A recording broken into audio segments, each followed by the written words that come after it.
नमस्कार, मैं डॉक्टर महेश वर्मा और हम इस समय मौजूद हैं पुस्तक मेले में। विश्व पुस्तक मेला 2023 से अपने परवान पर है और आज ये 5वां दिन है। लगातार जो पाठक हैं वो लगातार यहाँ पर आ रहे हैं और किताबों का विमोचन हो रहा है और नए-नए विषयों पर उनकी जानकारी भी प्राप्त हो रही है। मेरे साथ हैं चंद्रभान प्रसाद, चिंतक हैं, सामाजिक कार्यकर्ता हैं और दलितों में किस तरह से एक एम्पावर हों वो इकोनॉमी के तौर पर, उस पर भी वो लगातार वो काम कर रहे हैं। अभी उन्होंने एक हाल में किताब लिखी है व्हाट इज़ अम्बेडकरिज्म, यानी कि अम्बेडकरवाद वाकई क्या है। इसी पर विस्तार से हम जानकारी प्राप्त करते हैं सर से। क्या है अम्बेडकरवाद आपकी नज़र में? थैंक यू वर्मा जी। इसके पहले कि मैं अपनी बात कहूँ, मैं आपके दर्शकों को यह कहना चाहूँगा कि मैं यहाँ पर दिल्ली में 2 दलित पर्सनालिटीज़ हैं जिनको मैं मानता हूँ दिल्ली में अशोका स्तंभ जी। एक तो जो है बौद्ध जी रहे नहीं, रामस्वरूप बौद्ध, हाँ, और निमिष राय जी हैं। बिल्कुल हमारे साथ हैं अभी। मैं कभी झूठ नहीं बोलता, मैं कभी बगैर एविडेंस के कोई बात नहीं कहता और मैं एविडेंस मैन्युफैक्चर नहीं करता। मुझे करीब 20 सालों से ऐसा लग रहा था कि बाबा साहब जिस तरह से हैं, उनकी फिलॉसफी जिस तरह से है, दलित समाज में उसको उस तरह से प्रेजेंट नहीं किया गया, प्रस्तुत नहीं किया गया है। अब मैं 1-2 उदाहरण देना चाहूँगा। बाबा साहब के 24 वॉल्यूम शायद निकल चुके हैं, 17 तो मेरे पास हैं। बिल्कुल। इनमें से अगर कोई मुझसे ये कहे कि मिस्टर चंद्रभान प्रसाद, बाबा साहब की इनमें से 3 महानतम रचनाएं क्या हैं, तो मैं कहूँगा कि एक तो 1951 का लिखा हुआ उनका शेड्यूल्ड कास्ट मैनिफेस्टो, बिल्कुल। एक तो वह है। दूसरा, जब वह ब्रिटिश कैबिनेट में गए तो उस समय के वाइसराय को बाबा साहब ने एक ग्रीवांसेस ऑफ शेड्यूल्ड कास्ट लिख के भेजा 1942 में सर। 1942 में जब वो वाइसराय की कैबिनेट में गए, तो उसी में से हमारी निकली स्कॉलरशिप, फ्रीशिप, स्कॉलरशिप और एजुकेशन में जितनी भी सुविधाएं हैं उसमें से निकली। और बाबा साहब की मात्र एक ऐसी रचना है जिसका टाइटल है शेड्यूल्ड कास्ट इमेंसिपेशन मैनिफेस्टो। तो जब इनकी रचनाएं पहला वॉल्यूम आया तो 1951 में जारी मैनिफेस्टो को 17वें वॉल्यूम में क्यों छापा गया, पहले वॉल्यूम में क्यों नहीं? तो लिस्टिंग है वो गलत की गई। दूसरा जो बाबा साहब ने वाइसराय को फ्रीशिप, स्कॉलरशिप और एजुकेशन में जितनी सुविधाएं आज हमारे लोग एंजॉय कर रहे हैं, उसको उन्होंने लिखा 1942 में, तो उसको 10वें वॉल्यूम में क्यों छापा गया, पहले में नहीं, दूसरे में नहीं, तीसरे में, चौथे में, 5वें में, 6वें में, 7वें में? यानी बाबा साहब के जिन रचनाओं से आज का दलित मिडिल क्लास यहाँ खड़ा है, बैठा है, एम्पावर हुआ है, उसको बाद में क्यों छापा गया? ये तो 2 बातें हुई। तीसरी बात, जो 1948 का कलकत्ता का लखनऊ का अधिवेशन था शेड्यूल कास्ट फेडरेशन का, जिसमें बाबा साहब ने एक वक्तव्य दिया कि अगर ये सब दलित ओबीसी सारे लोग मिल जाएं तो सत्ता पर कब्जा कर लेंगे और सत्ता ही वो चाबी है, और सत्ता पर काबिज होकर बाकी सारी चीज़ें कर लेंगे अपना। तो ये इसका बाबा साहब ने खंडन किया। नेक्स्ट डे, अरे मेरे साथ तो ओबीसी के कुछ लोग बैठे थे जो फंक्शन में आए थे, तो मुझसे बार बार कह रहे थे कि यह भी कह दीजिए, यह भी कह दीजिए। अच्छा। मेरा आशय ये नहीं था, मेरा आशय था कि हम बैलेंस ऑफ पावर मेंटेन करें, तो इनसे बार्गेनिंग करेंगे, इनसे बार्गेनिंग करेंगे, कांग्रेस में रह करके हमने जो भी करना था समाज के लिए हम कर पाए। तो इन सब चीज़ों को वॉल्यूम 1, 2, 3, 4, 5, 6, 7, 8, 9, 10 ये क्यों बाद में छापा गया? अब पहले वॉल्यूम में जो छप गया उसमें स्टेट्स एंड माइनॉरिटीज़ है, जिसमें बाबा साहब ने स्टेट सोशलिज्म की बात की थी। बिल्कुल है। तो बाद में तो उसको उन्होंने डिसोन कर दिया, पॉलिटिकली जो सिस्टम की बात। डिसोन कर दिया अपने मैनिफेस्टो में। तो ये सब बाद में छपा। तो अब एक उदाहरण देना चाहता हूँ मैं। जी। बाबा साहब के वॉल्यूम्स मार्केट में आने लगे 1979 से, बॉम्बे बना 78 में। ये फैक्ट है ना। बिल्कुल है। तो मान्यवर कांसी राम, मान्यवर रामविलास पासवान, जेएनयू के कुछ प्रोफेसर्स, इन्होंने बाबा साहब का कि क्या चीज़ पढ़ के अम्बेडकराइट बने। जब बाबा साहब की ये किताबें छपी नहीं थी तो ऐसी कौन सी चीज़ है जिसको पढ़ के ये लोग अम्बेडकराइट बने। तो मुझे ये बड़ी इस बात की बहुत चिंता हो रही थी। मैं 20 साल पहले इस बात को लिखना चाहता था, लेकिन मेरे पास एकदम समय नहीं था। तो लॉकडाउन में, कोरोना के दौरान मैंने इसको लिखा, और इसमें हर चीज़ फैक्ट के आधारित पर है। जैसे कि पूरी दुनिया में महान लोगों की एक या दो तस्वीरें। हाँ, यस यस, दीजिए। हाँ, दीजिए। जेएनयू के हमारे बहुत पुराने दोस्त हैं। हाँ, तो दुनिया में किसी भी महान व्यक्ति की एक या दो फोटो मशहूर होती हैं। अब्राहम लिंकन, वाशिंगटन, ये जो है मार्टिन लूथर किंग, ये सारे लोग जो है, जो महात्मा गांधी, ये जो है, जो आइंस्टाइन, चर्चिल, कार्ल मार्क्स, महान लोगों की कुछ ही फोटो प्रचलित होती हैं।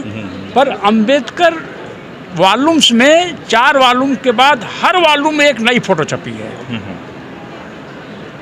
इसको साजिश कहें या जो अंबेडकर ग्रंथों का एडिटिंग कर रहे थे, बेहद मामूली किस्म के लोग थे। स्कूल ड्रॉप आउट थे। हम यह कहें या दुनिया में मुझे कोई आके समझा दे कि चन्नाराम प्रसाद जी, बाबा साहब के हर वॉल्यूम में अलग अलग फ़ोटो उनकी छापी गई, इसके वजह से।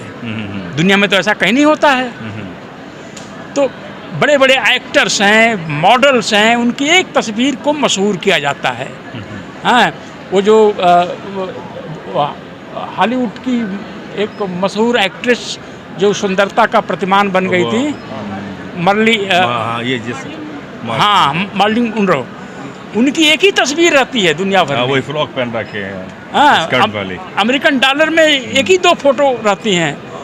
तो अंबेडकर वॉल्यूम्स के डिजाइनर्स, बॉम्बे के लोग बेहद मामूली किस्म के लोग थे, जिनकी फिलोसफिकल सोच, जिनका मेंटल इंटेलेक्चुअल जो ग्रोथ है बाबा साहब से इतनी दूर है कि बाबा साहब एक बस स्टैंड हैं, रेलवे स्टेशन हैं, या आम की बाग हैं, या एक मनुष्य हैं। इसमें फ़र्क करने की उनमें योग्यता नहीं थी। इसलिए मुझे ये किताब लिखनी पड़ी। और आप ये बता दीजिए, दुनिया में कोई भी व्यक्ति मुझे आकर यह दिखा दे कि बाबा साहब ने यह लिखा है अपने हाथों से। बाबा साहब तो लिखने के लिए जाने जाते थे, बोलने के लिए नहीं जाने जाते थे।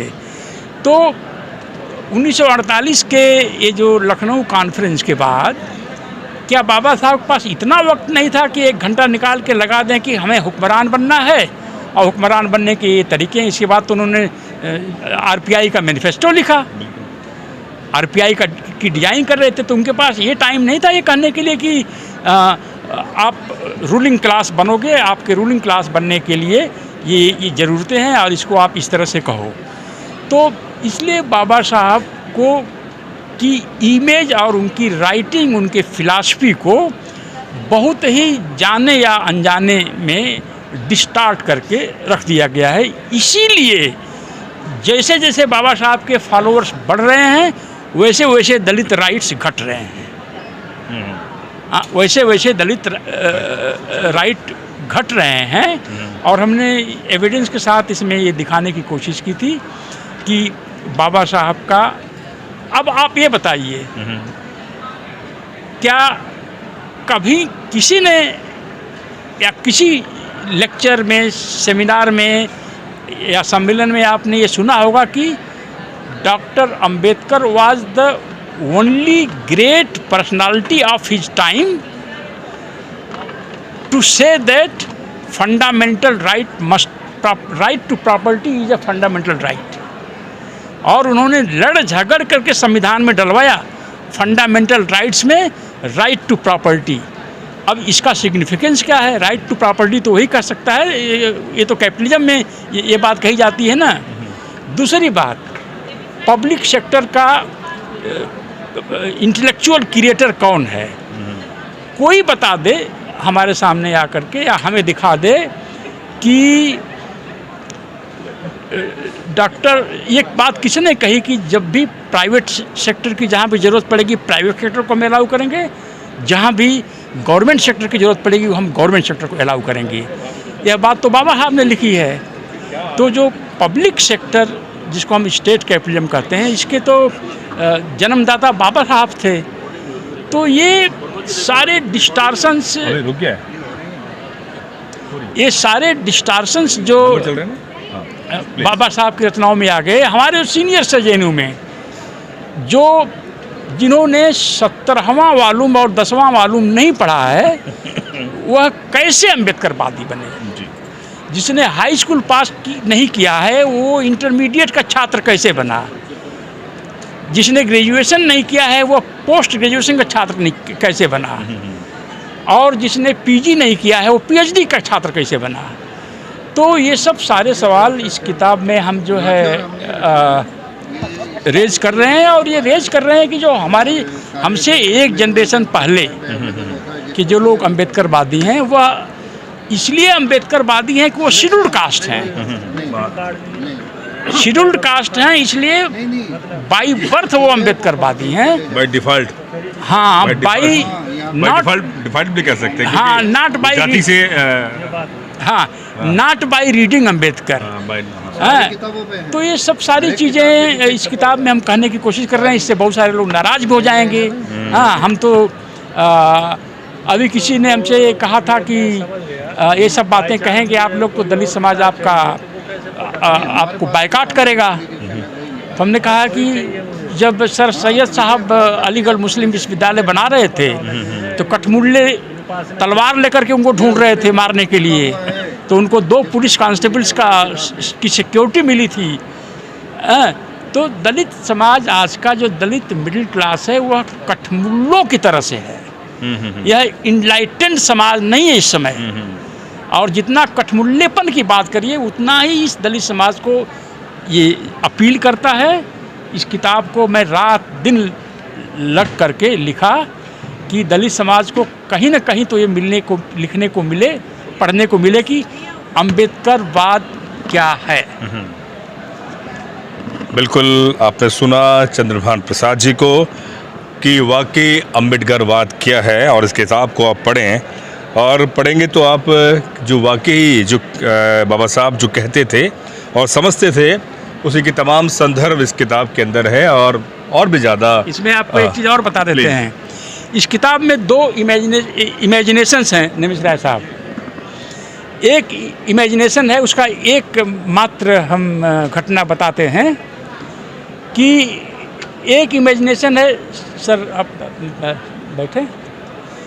एक इमेजिनेशन ये है कि एक पुणे में एक दलित एक बड़े आईटी कंपनी का हेड है, उसके बेटी की शादी हो रही है पुणे में किसी 5 स्टार 7 स्टार टाइप का किसी होटल में या 5 स्टार।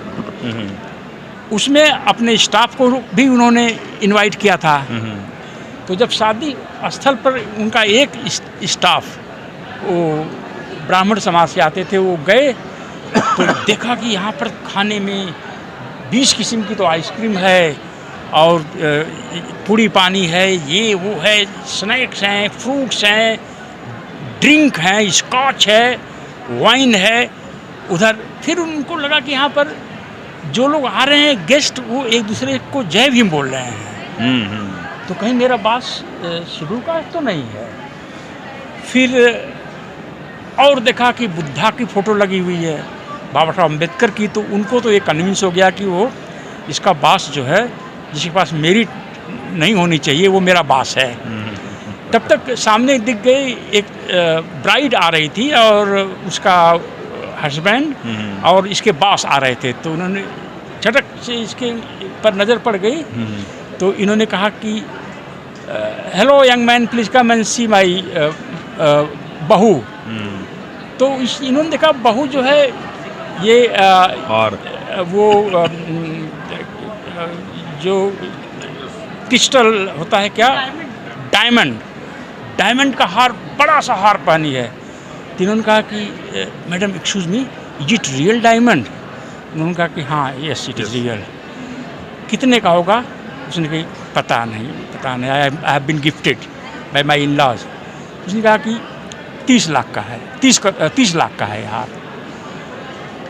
उसके बाद तुरंत मूर्छित होकर के वो आदमी गिर पड़ता है नीचे, बेहोश हो जाता है, हॉस्पिटलाइज कराया जाता है। 2 दिन बाद उसको होश आता है कि एक दलित दुल्हन के गले में 30 लाख का हार है। अब इस देश का क्या होगा? और भी वो लम्बा एक कन्वर्सेशन है। दूसरा, दलितों के बारे में एक इमेजिनेशन है। महाराष्ट्र का एक दलित सुपर अम्बेडकरवादी है। वह जो है हमेशा फायर ब्रिगेड वाला पैंट पहनता है और जूता पहनता है, और रात को भी वो काला चश्मा लगाता है, और एक बर्थडे वाला हैट पहनता है। और बाबा साहब एक समय में एक टाई पहनते थे, तो एक समय में 25 टाई पहनता है। अच्छा। एक टाई यहाँ से लटकती है, एक टाई यहाँ से लटकती है, और बहुत अमीर, दादर ईस्ट के अमीर एक कॉलोनी में रहता है, फ्लैट में। और वो इतना बड़ा अम्बेडकरवादी है कि फ्लैट में घंटी दबाने से बुद्धम शरणम गच्छामि का ये आता है। और फिर और अंदर जाइए तो उसके घर में चारों तरफ बाबा साहब, भगवान बुद्ध वगैरह की तस्वीरें हैं। और एक पूजा घर है जिसमें भगवान बुद्ध की अर्चना करने के लिए जाते हैं लोग। तो उसमें इतनी अगरबत्ती वगैरह लगा रखा है कि सबको एक गैस सिलेंडर मास्क पहन के जाना पड़ता है। और उसकी एक लाइब्रेरी है जिसमें बाबा साहब की जितनी छपी हुई वॉल्यूम्स हैं, हर लैंग्वेज की, इंग्लिश मराठी नहीं, हिंदी, मलयालम, तमिल, तेलुगु वगैरह वगैरह, और सबको शीशे में एक लॉक करके उसने रखा है। तो पूछा गया कि क्यों लॉक करके रखे हैं? तो उसका कहना है कि अम्बेडकर को अगर कोई अम्बेडकर की किताबें पढ़ करके अम्बेडकरवादी बनना चाहता है तो बाबा साहब की बेइज्जती है। अच्छा, आप शेड्यूल कास्ट हैं, इसमें जन्म लिए हैं, यही कारण है कि आप अम्बेडकरवादी हैं, और इस किताबों को छूने से किताबें अपवित्र हो जाएंगी। अच्छा, तो दलितों का सुपर अम्बेडकरवादी इस तरह का है, तो ऑर्डिनरी अम्बेडकरवादी इस समय के कैसे होंगे? इस किताब में इसका जो है एक चित्रण है। तो लोग बुरा माने या लोग दलित समाज के लोग खुश हो जाएंगे तो ऐसा थोड़े मुझे मर्सिडीज ला के प्रेजेंट कर देंगे या मुझे एक बेंगलो दे देंगे, और नाराज हो गए क्या करेंगे मेरा?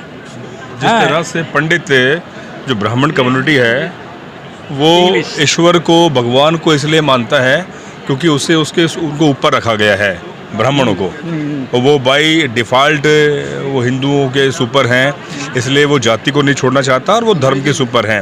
मुझे लगता है कि हम दलित हैं इसलिए हम अम्बेडकरवादी हैं, बड़े बड़े स्तर पे। यही बात आप कहना चाह रहे हैं? बिल्कुल यही बात है। हम दलित हैं, पैदा हुए हैं इसीलिए अछूत कोख से, इसलिए अम्बेडकरवादी हैं। हमने अम्बेडकर को पढ़ करके अम्बेडकरवादी हम बने हैं, ऐसा मैं बहुत कहीं कम है। दूर दूर, मतलब कि किताब बाबा साहब के यहाँ रख दी जाए और यहाँ से 100 अम्बेडकरवादी लगे जाएंगे तो लगता है इधर से एक पत्थर की दीवार है।